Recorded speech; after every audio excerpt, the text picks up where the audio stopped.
Hey, a brand new episode of the Happy Productive Podcast is about to begin. It's time to be inspired by simple and actionable solutions for you and your business. If you're an established entrepreneur or just laying down the first brick of your future empire, the mantra is the same. We will flip any failure into a positive and use it to our advantage. This show is all about turning coal into diamonds. With the right plan and mindset, anything is possible. I'm Jennifer Dawn, your host, business coach, and founder of Best Planner Ever, and I'm here to help you achieve all your ambitious goals. Success is closer than you think. Let's do this. Hey, everybody. Welcome to the Happy Productive Podcast. I'm super excited because our guest today is Miss Chellie Phillips, and she is going to be talking to us about creating an irresistible brand. And I have to say, this is something in my own business I need to learn more about. So I'm so excited to have her on the show today. So welcome, Chellie. Hi, I'm so happy to be here today. Yes. And so for all of our listeners, would you mind just giving us a couple minutes of just who you are, your background, what you do, so that they can get to know you a little better? Absolutely. So I am a sassy Southerner. I am a sweet tea sipping absolute fool. I got to have my sweet tea on every day. And I am an SEC football fanatic, and especially my Alabama Roll Tide. So if you want to have a conversation about any of those, happy to do that later on. Nice. But today I'm here to talk about personal branding. And I got my start because I call it a journey. I began my career in journalism, and then I moved into corporate PR. And, in that sense, I was telling other people's stories about their products and their services and that kind of thing. And then a career shift in my mid-40s led me to the realization is that we are all our own most valuable asset. And what better else for us to do than to brand ourselves effectively so that we can be irresistible in the marketplace. And so I put my 25 years of experience marketing and creating brands for other things and other people to work for me so that I could find the career that I loved that really fulfilled me. And in turn, what it did was at the same time, I was working with a group of sorority women. And I was their advisor on a campus in Alabama, and I had about 200 women that came through every semester. And what we would see is that some of them they would get their degree, and they wouldn't get the offer that they wanted right out of college. A lot of them wouldn't even get one in their field.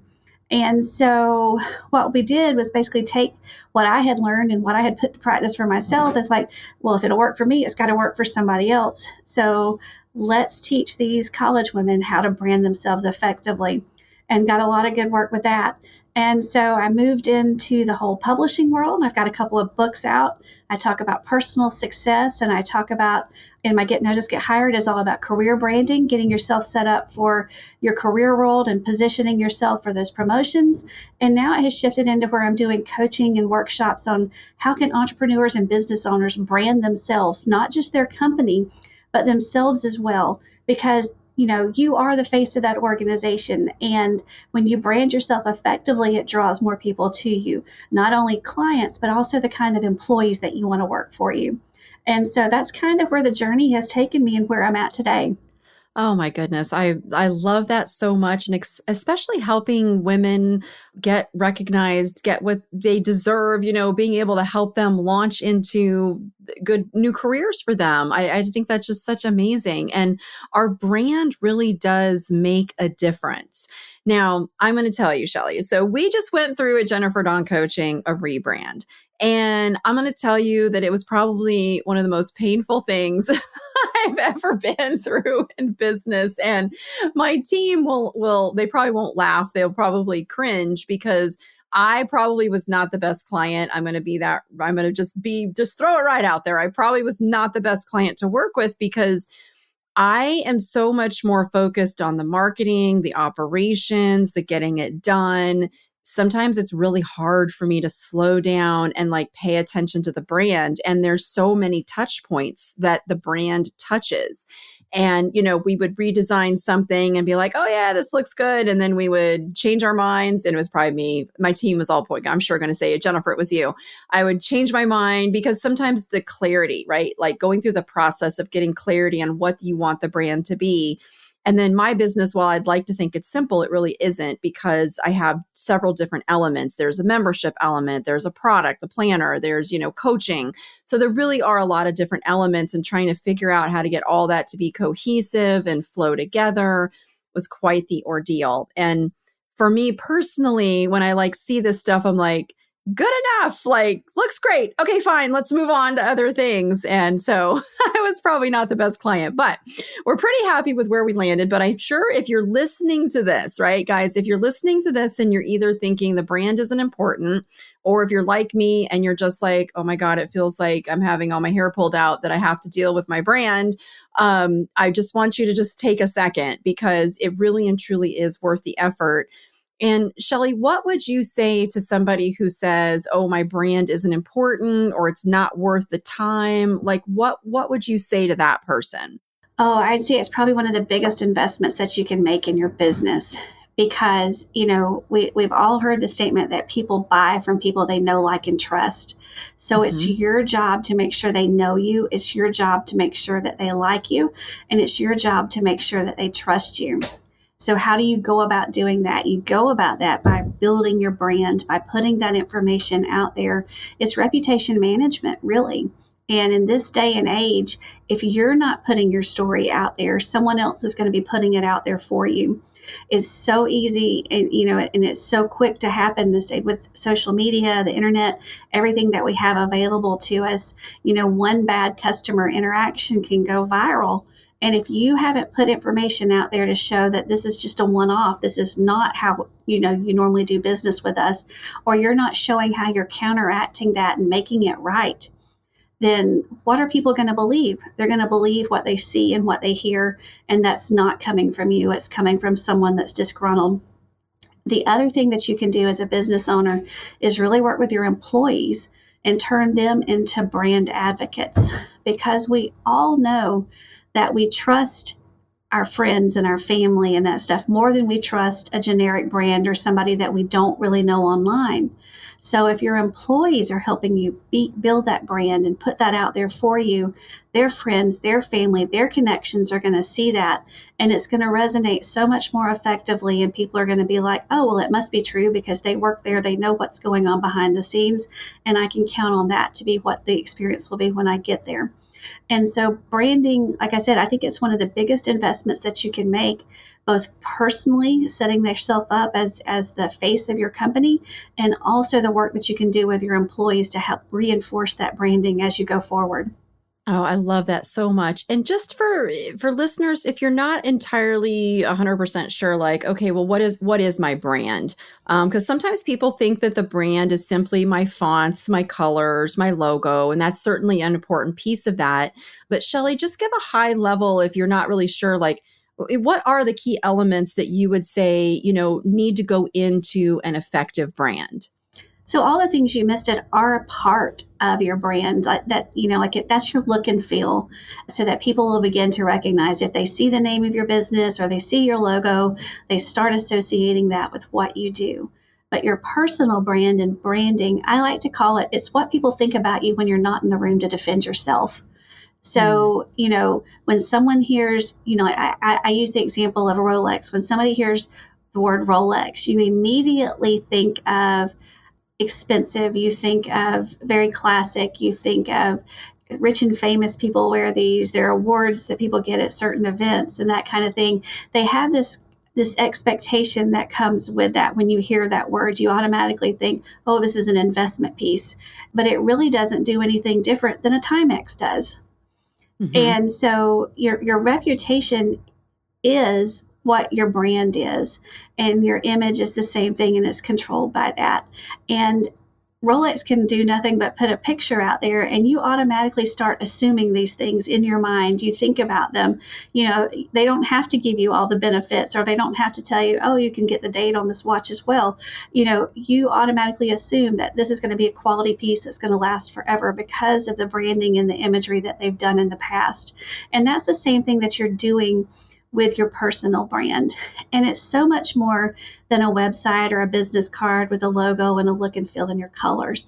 Your personal branding is your story. It's your experiences, and it's what I call your differentiator. It's what makes you different than other people that are doing the same thing that you're doing. As an author, I mean, like, if you look out there, there's tons of people who've written books. So how do I differentiate myself in that market? What is it about my books that are going to be different if you're going to read them? Or if I have this widget for sale, what is different about this than anyone else that's out there? Whether that's the customer service side, whether the experience side, or whether it's the story that I came to create this and why it matters to me. And so it's all about creating that imagery so that people begin to connect with you on a way that is more than just products. Makes such sense. And so, talk to us a little bit about the difference between a personal brand and your company brand, because I know we have a lot of business owners listening, and I have seen different people that have kind of those two things separated. Like, here's the company and here's my personal brand. So, can you talk to us a little bit about the difference between the two, and also when do you need a personal brand, or when should it just really all be part of the company brand? So I'm under the impression that you always need a personal brand. Mm. And I think the sooner that you start building one, the better off you are. When I work with some of my college students and those clients, I tell them to start building their brand right out of college. And the thing about your personal brand is that it's going to grow and evolve as you grow and evolve as a person. As your professional skills develop, it's going to change because it's going to reflect who you are at that point in time in your life. And that's what I think people kind of get hung up on, is that once you build a personal brand, it's not stagnant. It's going to be Mhm. something that continues to grow and evolve because us as humans, we change and we have new experiences and we learn new things. And those are going to become a part of who we are. Also, our values, well, our core values will probably change. Some of the things that we're passionate about are going to change throughout life as well. And so you might have an event. I had a really close friend that died from pancreatic cancer, and that became a cause that I champion now because she was so special to me. And before that happened, I mean, I did the typical Relay for Life walks and different things like that, but it took on more meaning and more impact to me because I had that personal connection with it at that point in time. And so things like that are going to be reflected in your brand as well. What really matters to you? What touches you as a person, and how can people really connect with you? And if you think about you think about Oprah, when you think about Mm. her business brand, it really is her personal brand as well. Mm. So, there's not as huge a separation between the two as I think a lot of people think there is. Now, you're probably going to do a lot of your product work, a lot of your service work, and all that kind of stuff through your business brand associated with a logo and that kind of thing. Whereas you're going to do more of what I call the value piece of it through your personal branding. What is it people can expect when they work with you and your employees? What kind of treatment are they going to expect? What is the background that you bring to this that makes them want to trust you for this advice or this information or this product? It's really about the personal element is when you're building that personal brand. What values do you have? What skills do you have? How are you using those to create a successful business that does XYZ? And your personal brand is going to reflect your business brand, just like your business brand should reflect your personal brand. And I tell people, once you get your brand kind of where you want it and start putting it out there, it's not something that you have to spend hours and hours of time on, because I know we're all busy, and if you'll spend just 15 minutes a couple of days a week on your brand, once you've decided the focus that you're going to have and you get it out there, it's going to really help grow exponentially because of that. All the platforms that we have, social media platforms and things like that, really respond to engagement. They want to know that you're using them and that you're putting time in on them and that kind of thing. And so if you're engaging with people and you're putting new content out there, then it's going to start highlighting you and your content to more and more people. So it's not something that you can build and forget. It is something that you need to maintain a little bit, but what you're doing for your personal brand is also going to benefit your business brand as well, because the two are linked. Okay, makes sense. And so when you talk about a personal brand, and I'm asking because I don't think I have one. I don't know. We just did the business rebrand and that was enough for me. But my business is obviously Jennifer Dawn Coaching. And so I am my business. So when you talk about a personal brand and you say, and then you put it out there, nitty gritty details here, Chellie, like what are we talking about? Are we talking about like you need to have your own web page? Do you need to have separate social platforms? what are kind of the elements that you feel like are necessary for just like a personal brand? So it depends on what you're wanting to do with it. If, say, like you are a business owner and you're wanting to not only promote yourself but your business as well, then yes, you absolutely have to have a website today. That's where people find you, and that's where they go to look and see what you're doing and that kind of thing. The funny thing is, I was talking with someone the other day, is that some of the platforms like YouTube and Pinterest are actually taking away some of the numbers from Google searching. So people are doing their searching for people and their products and their companies that they work with on platforms like YouTube and Google and Pinterest. And so depending on your market, each platform has a different market. And so I would say do a little research and see which platform best suits you and the clients that you're wanting to attract. And that's going to be the one that you really should focus on first primarily. I will say I think everyone needs to have a LinkedIn profile if they're a business owner, because that is the professional marketplace, so to speak. And that's where people are going to go to what kind of experience do they have, who are they connected with, where do they go to school, what kind of groups are they in. And it's also one of the simplest things, and one of the things that people look over the most is LinkedIn gives you the opportunity to get endorsements and recommendations. And this goes back to that know, like, and trust thing that we were talking about earlier, is that when people see you recommended or endorsed by other people, it adds so much credibility to what you are saying and what you're doing. It's because it's someone else is saying, yes, what they said is true. They're a great person to work with. They're a great person to coach, with. They're a great person to buy from. And it's not you telling it, it's someone else providing that endorsement for you. And one of the easiest ways to get them is to give one to someone else. And, I think it's a great platform when we can actually lift others and help them while we're helping ourselves. It's a great thing. And I would strongly say LinkedIn, if you're a business owner or have any kind of business, and then whichever other platform is where you'll find your audience at. If you're catering towards men, I would say Twitter is predominantly male. Facebook is going a little older now, where it's more your 35 to 55, and then Instagram is more your younger, and TikTok is even younger than that. But you still have pockets of other groups infiltrating each of those groups. So, it's really, the first thing I'd say is whatever you're most comfortable with. If you're comfortable putting out videos talking about what you do and who you are and what's your organization and what you believe, then go with a platform that really highly promotes video work. If you're more comfortable with creating a static post and putting a little copy with it and sending them to a website or something, focus on one of those. And the thing I tell people too when I'm working with them is, it doesn't have to be perfect first. Is like, as long as it's authentic to you. That's the big thing to me, is people can spot a phony in a heartbeat. And so what you put out there for the world to see really does need to be authentically you, what you really do believe, what you really do feel, and that kind of thing, because it's the quickest way to lose an audience is for them to realize that you've been feeding them a line of hockey the whole time too. Yeah, absolutely. Makes perfect sense. And so let's use me as the example. So I, of course, have a website, Jennifer Dawn Coaching. I have all the social profiles. So would you create a separate website for just like Jennifer, her personal brand, or would you tie that? Yeah, okay, great. Because I'm like, oh, now it's getting too complicated. It really would. So if you are the business, it would really be tied into your business, but getting clarity on who you are, what you're about, that needs to be accurately represented in the brand. Absolutely. So like on your website that you were talking about, everybody generally has an about page. And generally a lot of those will feature the company itself. But, I say put a feature about your CEO, or you in your case, is like, who are you and how did you get started? Why are you passionate about what you're doing? Yeah. Why is it that people should work with you, and why have you invested this time to learn this trade and be able to share this information with others? So just make sure that there's elements of you as well throughout some of those other things that you already have in place. Very nice. Yeah, we did go through all those exercises. So I'm thrilled to hear we did it right, and I won't have to go back and redo it. So this is wonderful.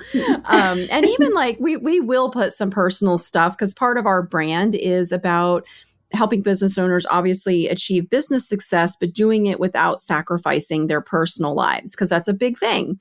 And so I will often like, and it's so funny. So my social team, they're like, Jennifer, you're never allowed to post on social yourself again, because I get in there and muck it up. And so but I can take the pictures, I can do the videos, and then I give them to my team and they make them all be pretty and on brand and all of that, which is so nice. But these things really do matter. They really do matter because people will, and I tell my clients this, they will check you out. They'll Google, they'll find your website, they'll go look at your social profiles, and they will check you out. Even if you were referred to them, they will still go and they will check you out. And even if you're only going to do, some social postings for credibility and authority, just to show that you're alive and it's not like, oh yeah, she did a post 3 years ago, that you're a viable, legit person. Like, even if you're just doing it to that level, it's worth it because today's, market is so online and people can go check you out and they will read your reviews. And it's really something you have to be paying attention to. It really is. And I love what you said about, being able to do these kind of things and it not taking up, all the hours in your day to do it. And, the great thing now is if you are doing it yourself and you don't have a team that's handling your social media and different things like that, there's several tools out there now, like Canva for one, that is a free platform. You don't even have to pay for the professional version of it. You can use the free platform and you can put your stuff in there and it will resize for whatever you need for the right, like the right size for the right platform. And, that's the other thing is it makes a difference if you're sharing the right stuff on the right platform. And so you want it to fit the frame. You want them to be able to see the whole 9 yards. And that way you don't have to become a social expert overnight. You can trust the tools that you have and, rely on them to and not spend hours crafting 5 different versions of the same post because I need it to go on 5 different platforms that day. And so I really do think it's one of those things that, you can spend about 15 minutes a day and have some major impact on your brand. Yeah, I agree completely. It's so funny. I didn't realize just how much goes into social media until I started our digital marketing agency. And then we had to bring teams in to create all this content. And it was like, holy smokes. Like, there is a lot of time, thought, and effort that really goes into when you're on a social media platform and you're like, wow, this is all amazing. I mean, hours and hours and hours goes into really making it amazing. And so depending on where you are in business, you guys, I just want to really suggest that, start with where you are. If you don't have social profiles, pick 1 or 2 platforms, get yourself set up. If you have platforms, but you're not posting, okay, try to post, once a week, just do something and then just notch it up until you get to a place where it's like, oh, I have a social team and they create all this stuff for me. But you don't have to right out of the gate go right to the social team. But for those of you who, you're in that space and you're like, I know I need to do social, but I don't really have a team to help me. You guys, it might be time to actually outsource some of that because, I can speak personally as a business owner. It's just like, I can't spend so much time on that. I have other things that I need to get going on, but I do want to contribute. I do want to have my stuff out there, but getting that extra help with your team can be a great next step. It absolutely is. Yeah, go ahead. I should say it's all about creating that visibility for you. And, it's like, it's putting it out consistently is really it. Whether it's something as simple as here's my quote for the day that resonates with me and whatever I'm doing, you can start with something as simple as that. And you're sharing something that matters to you personally or that resonates with you personally.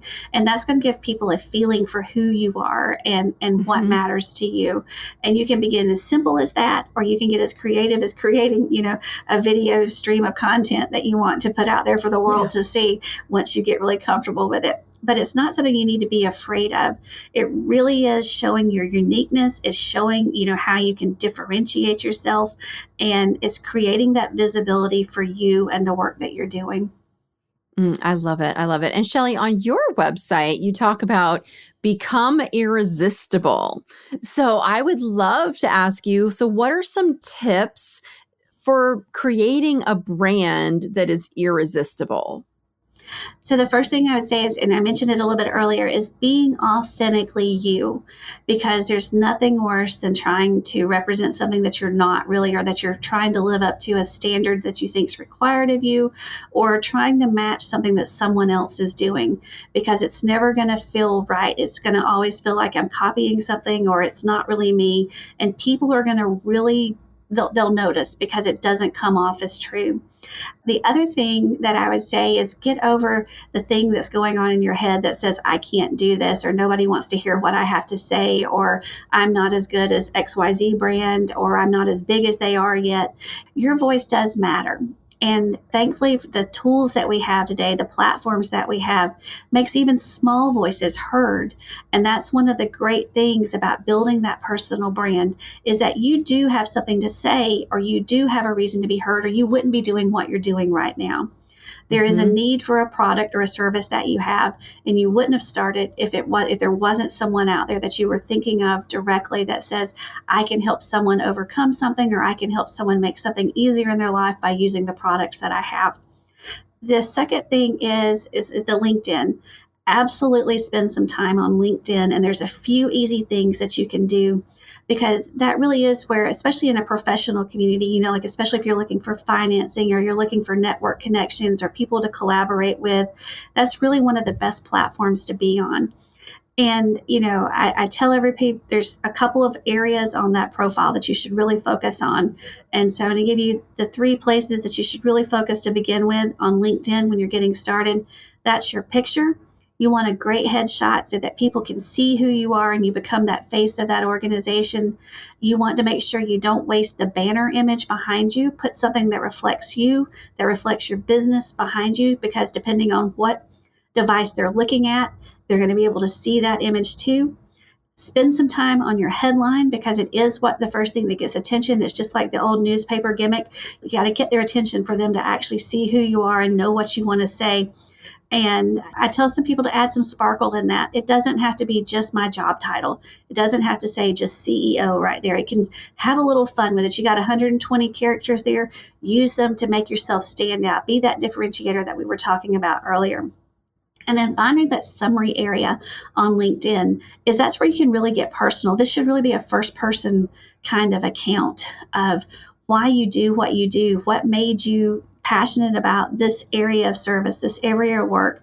I was working with a client who had been in finance for years and was shifting to real estate, and found out in our conversations that he had loved real estate since he was a child, because he remembered going with his dad had a rental property, or some rental property, and he remembered going with him, doing some odd and end fixes around the house, but that rental property paid for their family vacations.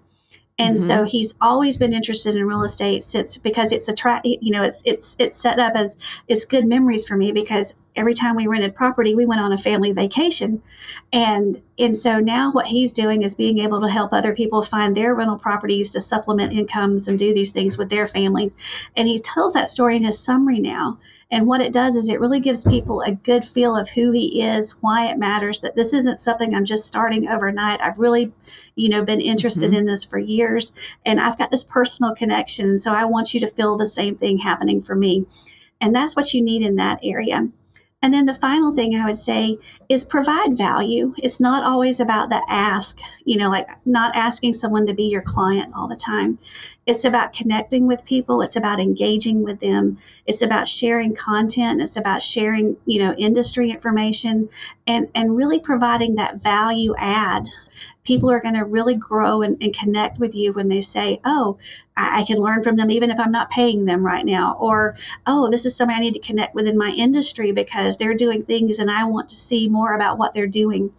And so don't be afraid, like it doesn't always have to be a sales pitch. You can actually make a lot of great connections and grow your brand and draw people to you by sharing information as well. I love that so much. And one other thing I'm going to add, thank you for all of that, is guys, don't underestimate all your brand touch points, because once you've gone through the effort of figuring out who you are, what you're about, you have your fonts, your logos, your colors. I mean, even when we did our colors, we were very specific in the colors that we used and what they mean. And that's actually on our brand guide. And so when we added meaning to those colors, it made it more than just an exercise of, pick your favorite color or whatever goes with it. But don't underestimate, you guys, the power of all those different touch points, because if somebody sees you on social media, it's your social media banner, it's your LinkedIn banner, it's if you send an email, the header that's on the email image, it's your email signature. Like all of those things really kind of sum up the whole picture. Because if somebody goes, to one place and the brand is there and another place and it's different and, it's scattered all over, that in itself is very telling about you and your brand as a person and as a business owner. If they're interested in working with you, if what you're putting out is sloppy in your brand, it's going to make you and your whole organization look sloppy, whether you are or not. So just really pay attention to those kinds of things and the image that you're presenting out there in the digital space. Oh, absolutely. That's why I tell people is like sometimes it's best to start with one platform and not 7. Yeah. If you can't be consistent with what you're doing across all of them, it's better to focus your time and effort on one and get really good with it. Yeah, absolutely. And I'm also going to suggest that, depending on wherever you are with your brand, get help with it. That for me was critical. And I'll tell you a quick little story if you're listening, because I went out and hired a fancy branding agency and spent a lot of money on this agency who said, hey, we've worked with these other high profile coaches. Look what we did for their brand. We can do it for yours too. Great. And so signed up, paid the money, and they were horrible. They were absolutely horrible. They had one pitch, one idea for my brand. I didn't like it. I thought it was terrible. No other ideas. And basically it just turned into an argument with the owner because he was like, well, this is my idea. And I'm like, I don't like your idea. It sucks. It's not my brand. If it was better, I would say, great. Then if you don't have any other ideas. And so it was really frustrating because I was super interested in thinking and working with them and thinking that they could really help elevate my brand. And I got burned. But even if you get burned, guys, it's still worth it. So I had to pivot a couple of times until finally we brought it internal and it was my team that did everything and finished it, which was great. But if you've gotten burned on your brand, please don't throw the baby out with the bathwater. It still is something that deserves your time and your attention. Just find the right people to help you build that brand. Okay. And one more final note, you guys know, and here's part of my brand. If your brand is a shit show, fix it. Okay. Because part of my brand is, hey, just tell it like it is with love. But if your brand is a shit show, fix it. All right. Put in the effort to fix it. It doesn't mean that you have to be Nike and you have to invest millions in your branding. I'm not saying that. But you do want to clean up your brand touch points, make sure everything is really consistent. So the message you're putting out there is clear, consistent, and really accurately represents who you are. One of the easiest ways to do, if you're not sure how your branding is going, is pick 5 or 6 people that randomly and ask them, when you think of me and my business, what are the first 3 things that you think of? And if they're not the top of your list of this is what people should know about me and what I do, it's probably a good idea that you might need to take a look at that. And It's a super simple way to do a little focus group. And you're not asking them to say what they think of you personally. So you'll generally get a lot of good feedback from. So what's the first thing you think of my company when you hear this? Or what the first thing that you think of? What am I offering people? If you were going to sell me to somebody, what are the things that you would tell them about me and my company? And see if they line up with what you really are putting out there. And if they're coming up with something that's totally different, go back and do an audit of what you've got out there and see where this is coming from. Is it true that you're just not putting enough out there that says this is what I do and who I am, and they're having to kind of piece it together on their own and they're coming up with, the best possible scenario in their mind? Or are you putting out conflicting messages that, someone who sees this here may feel this way, but if somebody sees something over here, they're getting a total different picture of what I'm doing. And that's 2 easy things that you can do yourself before you even have to invest $1 with anybody else. You can start that kind of internal brand audit process to see what's happening and what's going on. And then you can decide, might need some professional help, or I can just tweak what I'm doing a little bit better depending on what the responses are that you're getting it. Oh, I love that. And just keep in mind, guys, where you are. No judgment, no shame, whatever. You are where you are on the path. I had a client who came to me and they're a book author and they're literally like at the very, very beginning, very beginning. And they had hired a branding person and the branding person sent them like 10 pages of questions and things and all this stuff. And he was so overwhelmed. I'm like, well, of course you're overwhelmed. You're at the beginning of the journey. And this is the kind of work that you would want to do for a brand that was already fully, far more developed, far more along in your business. So of course you're confused. You can't actually answer some of these questions because you haven't sold enough product. You haven't gotten out there enough. And so just keep in mind where you're at on the journey, especially when you're looking to hire that right branding person. And if it's not feeling right in your gut, listen to your intuition, you guys. If you're like, you know what, for where I'm at, where I need to be, find the right person that can accommodate you and where you are and do branding to the extent that's necessary for where you are, if that makes sense. I couldn't agree more. Awesome. All right. So if you guys need to hire some help with your brand, Chellie, why don't you tell everybody where they can find you? So it's super easy to find me, ChelliePhillips.com on the website, or you can connect with me on LinkedIn, Facebook, or Instagram, any of those platforms. And it's simply Chellie Phillips on all of them. So I keep it consistent across the board. Exactly. I love it. That's wonderful. And you guys, we'll put Chellie's name and the link to her website in the show notes as well if you want more information from her and about the services that she offers. Chellie, any final thoughts you want to leave with our listeners today? The one thing that I would say is that your brand is a total reflection of who you are and what you're doing. And, it's up to you to take control of it because no one else can tell your story better than you can tell it.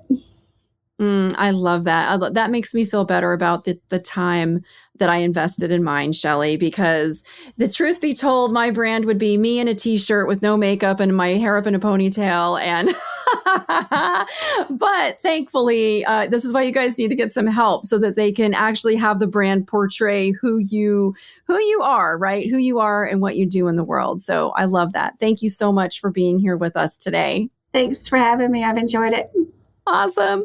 All right, you guys, that's it for today's episode. If you need help with your branding, definitely reach out to Chellie. You can always reach out to Jennifer Dawn Coaching. We are here to serve you. And that's it. Get out there and have a happy, productive day. I hope you found today's episode of the Happy Productive Podcast inspiring. Every successful business is formed by a set of small, consistent, and attainable steps. If you want to learn more, come visit us at jenniferdawncoaching.com to take your next step and learn how to meet your business goals.